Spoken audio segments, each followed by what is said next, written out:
জীবনে বসে আমি একটা মেয়ের পিছনে দৌড়াচ্ছি, মাদক খাচ্ছি, জেনা করছি, কোনো সময় ধর্ষণ করছি, কোনো সময় সুদ খাচ্ছি, ঘুষ খাচ্ছি, দুর্নীতি করছি, এই কারাগারের জীবনে বসেই, যেখানে আমার কোনো ব্যক্তি স্বাধীনতা নাই।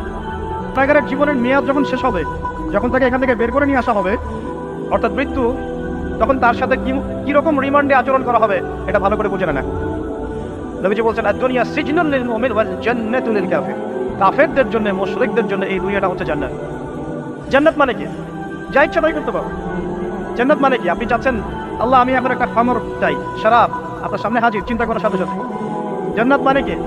আল্লাহ আমি আপনাকে দেখতে চাই, আল্লাহকে আপনি দেখতে পারবেন। জান্নাত মানে কি? আপনি মধুর নহর, দুধের নহর, পানির নহর, শরাবের নহর, হুরে নিঈন চতুর্দিকে ঘোরাফেরা করছেন। একজন নিম্নমানের জান্নাতি, মানে সবচেয়ে শেষের দিকে যারা জান্নাতে যাবে, তাদের সাথেই দুজন করে হুরে নিঈন, আহান পরিবার তো আছেই, গিলমান পানপাত তুলে